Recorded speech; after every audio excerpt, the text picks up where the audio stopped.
Hello, this is Max. His face, hidden under a bandage, is angelically beautiful from birth and lethally dangerous to those around him. Whoever looks at him will immediately drop dead in euphoria. Max has a difficult road ahead of him, leading to a fateful meeting with Alex, who will prove to the guy that the absolute love of those closest to him can change everything. On a soft leather couch in a therapist's office, Max is looking for a way to become normal. He tells the doctor about his problem. Since birth, the guy has been accidentally killing people. Everyone who sees his beautiful face dies of admiration.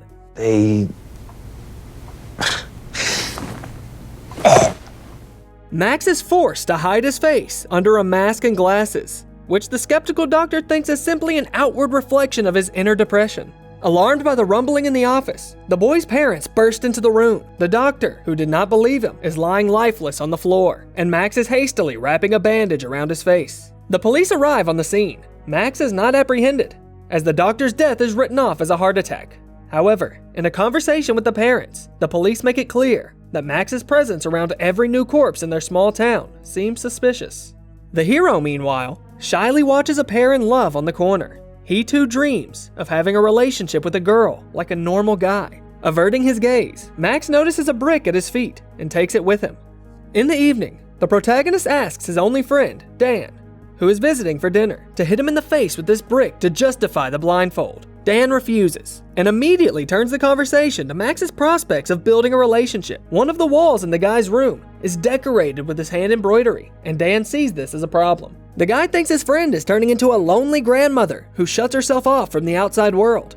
At the same time, Dan himself is actively flirting with girls on social networks, so Max knocks the phone out of his hands and gets hit with the brick after all. In the doctor's waiting room, other patients openly stare at the boy. His mother asks him to take a magazine and cover his face. Reluctantly, the boy goes to the counter, which turns out to be empty. A girl sitting alone in the corner gives him her magazine. Intrigued by her attention, Max awkwardly tries to strike up a conversation and, to a questioning look from the stranger, whose name is Alex, answers that he fell face down on a brick. There is no heating in the Richardson house, and the utility services refuse to fix the problem, so they wouldn't have to meet Max face to face. Oh my God, he hung up on me. On Valentine's Day, the guy's already bad mood is made even worse by Dan. He shows up on the doorstep and tells Max that he arranged him a date with a certain Erica for tonight. Stunned by this gesture, the hero theatrically collapses on the floor, but comes to the meeting in the cafe nonetheless. Max's fears come true. As soon as Dan leaves the couple alone, Erica just stares at her phone, ignoring the guy's presence. The situation is made worse by the local bully Craig, who joins them at the table and, after humiliating Max, completely ruins the date. Confused, Erica leaves, with no promise to ever meet again. Disappointed with life, Max wants to end it.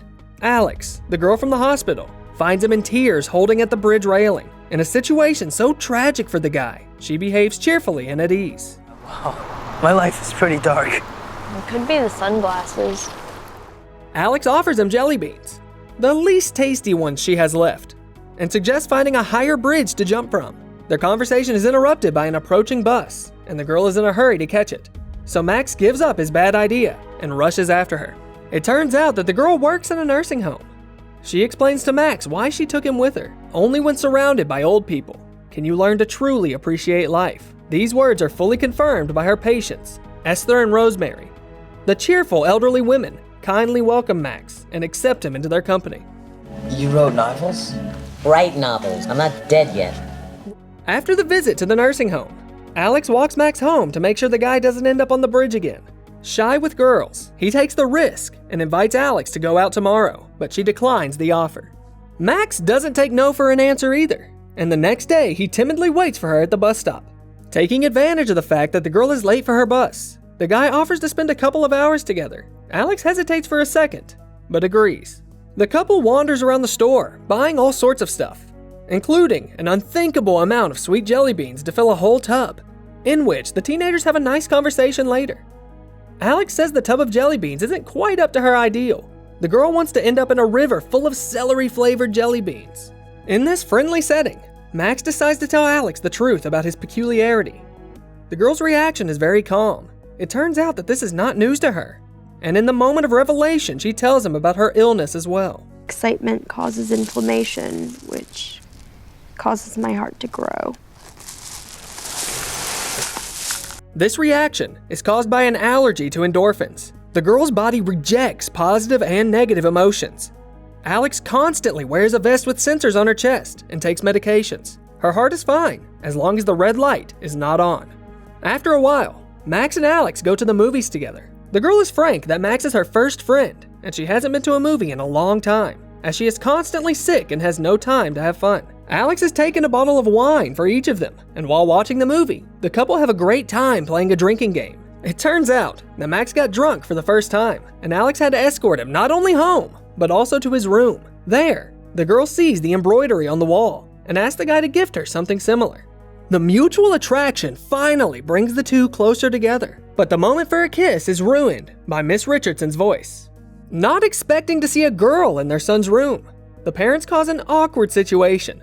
They break into his room to announce the arrival of Yu Shin, an international exchange student. Living with the foreign girl is difficult. Yu Shin refuses Jan's homemade food and ignores the family as a whole. Miss Richardson asks for her son's help and orders him to take Yu Shin on a trip out of town. The boy is upset by his mother's totalitarian behavior, but obeys nonetheless. The next day, the friendly group goes out for a sleepover. During a walk, Alex hurts her arm and Max immediately comes to her aid. The girl smiles lovingly, looking at her savior. However, what happens next darkens her mood. The red death light on her vest lights up. Alex decides to hide it. At the evening campfire, Alex confesses to Max that she wants to see his face without the bandage. For the sake of his beloved, our protagonist thinks of a way to do it. Hiding under a blanket, he removes the bandages from his face and blindfolds Alex with a transparent strip, allowing her to feel his face with her hands. In this romantic setting, the couple kiss for the first time. The next day, Max, Dan, and Yu Shin enthusiastically play console games, waiting for Alex to arrive. However, the girl calls and says she can't come because of cleanup her mother had told her to do. After hanging up the phone, Alex goes to the doctor. In fact, the girl is in the hospital. Jan, meanwhile, actually has some cleaning up to do. She asks the boys to take out an old Christmas tree, which Yu Shin accidentally set on fire. Dan, with burns on his hands, goes to the hospital accompanied by Max. In the corridor, they run into Alex, who acts distant and hurries to finish the conversation and leave. Max and Alex are at the bus stop again. The guy musters up the courage to ask about the awkward situation at the hospital. The girl honestly answers that she acted this way for her mother's peace of mind. She worries about anything that might cause Alex to feel a sense of joy, which is deadly to her life. By bus, the couple arrives at the nursing home with a gift for Rosemary on the occasion of her recent birthday. A distraught Esther leads them to the room, where the elderly woman lies in serious condition, hooked up to life support machines. This sorrowful picture causes Alex to have another attack, and concealing her bloody nose, the girl quietly walks out of the room. Max goes out after her. The saddened girl asks him to use his peculiarity to end Rosemary's suffering. You can help her. Distraught, Max returns to the room, and with Rosemary's consent, stops her torment by revealing his face. The old woman freezes forever, with a blissful smile on her lips. Things aren't going well at the Richardson house. Exchange student Yu Shin is ignoring the family again. The parents aren't getting along, and Max can't get in touch with Alex. Avoiding the tension, the boy leaves home to meet his best friend. Dan is in his usual repertoire. He's in a great mood and flirts with a waitress named Valencia. He easily manages to ask her out to a dance, where he thinks Max and Alex should go as well. Not getting an answer to his many messages, Max arrives at his girlfriend's house. When Alex opens the door, a red light is burning brightly on her chest. After enduring a hard conversation with mutual complaints and resentments, the couple comes to a truce, and at her own risk, Alex agrees to go to the party. The girl chooses a French maid's costume for herself and brings Max a mask in the shape of a dog's face. He recklessly goes out wearing just that, leaving the bandages at home. Max and Alex are having fun on the dance floor when the groovy music is suddenly interrupted by a slow dance. Our heroes dance without a care in the world, each experiencing their own happiness. The rush of endorphins ends with another attack for Alex. A bloody nose makes a retreat to the ladies' room. Max wanders alone waiting for his girlfriend and runs into Dan with Valencia, who is stalked by the already familiar Craig. The bully recognizes Max under the dog mask. How's it going with the ladies? I heard this guy really knows how to knock 'em dead. Craig starts a scuffle, grabs Max, turns him to face Valencia. and rips off the mask. After experiencing a moment of true happiness, the girl drops dead. Witnesses call the cops, who take Max away with a bag over his head. Through the sack, the boy sees his friend Alex being taken away in an ambulance in serious condition.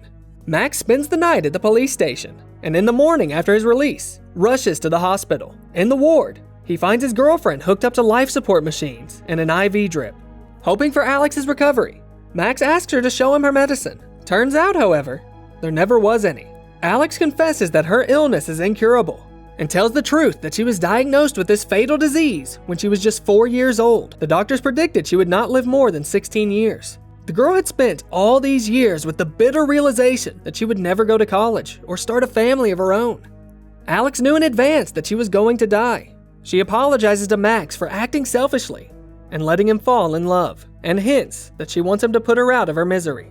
This request makes the guy desperate, and he adamantly refuses to do it. With tears in his eyes, Max tells her how hard it is to see someone die, and then unconsciously replay the moment over and over in your head. Once he is done talking, he leaves Alex's room without saying goodbye. The guy barges into his house. He grabs the brick and beats himself up, hoping to ruin the face that brings him so much misery.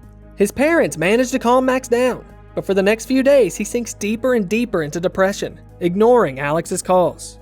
At Valencia's farewell, Max meets Dan, who also mentions that Alex has been trying to contact him. Having just lost a dear person himself, Dan calls his friend a moron for deliberately avoiding contact with the dying Alex. It's you a chance to say goodbye.